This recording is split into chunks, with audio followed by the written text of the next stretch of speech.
साथियों, बादशाह शाहजहां से कहते हैं, महाराज मैं फांसी का हकदार हूँ, मेरा नाम पृथ्वी सिंह है, राजपूतों की शान हूँ मैं एक बार अपनी जन्मभूमि के दर्शन करना जरूर चाहता हूँ।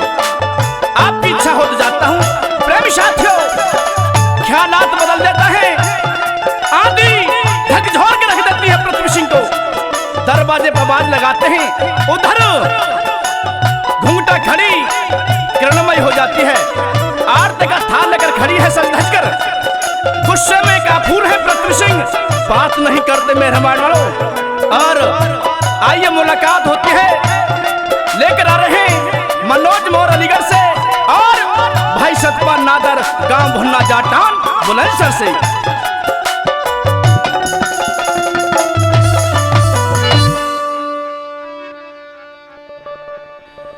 क्यों मुखड़ा मोड़ लिया,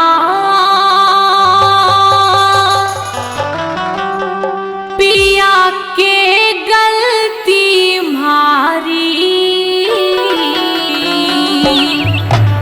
करियार त प्यार का जिसते जोड़ी यारी।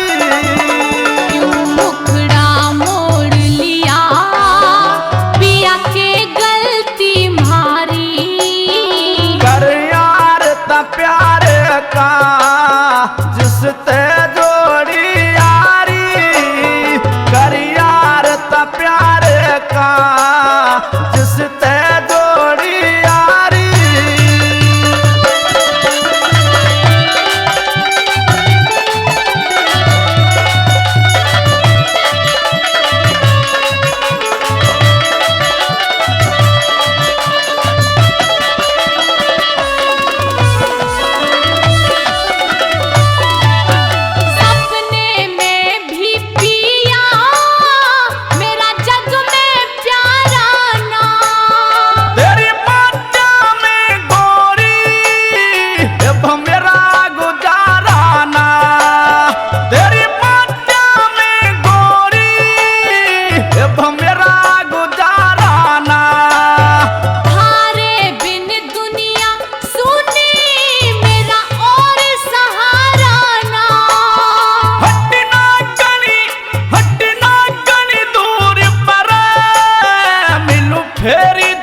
सम्मान करते हैं। तीनों दोस्तों के लिए मैं दिल से धन्यवाद करता हूँ।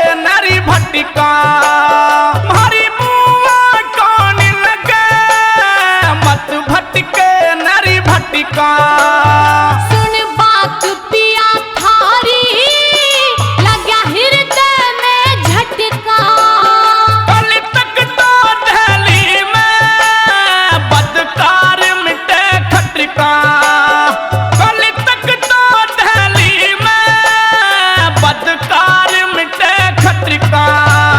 मझधार पिया लटक्या, हुई संग में गद्दारी,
मन शरत सभी हारी करियार ता प्यार का जिसते जोड़ी यारी।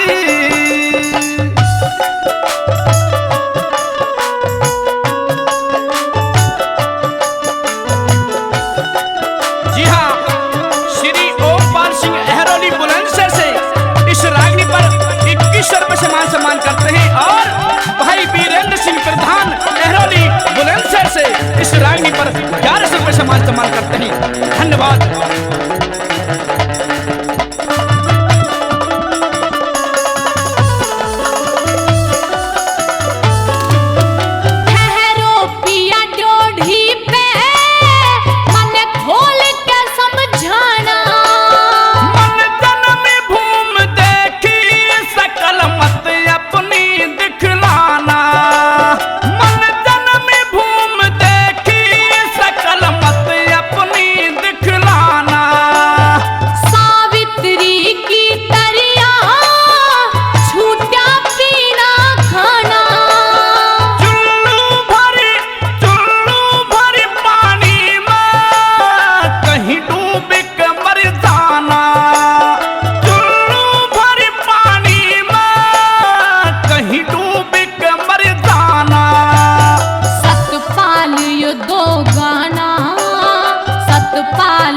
दो गाना है वजन भरा भारी।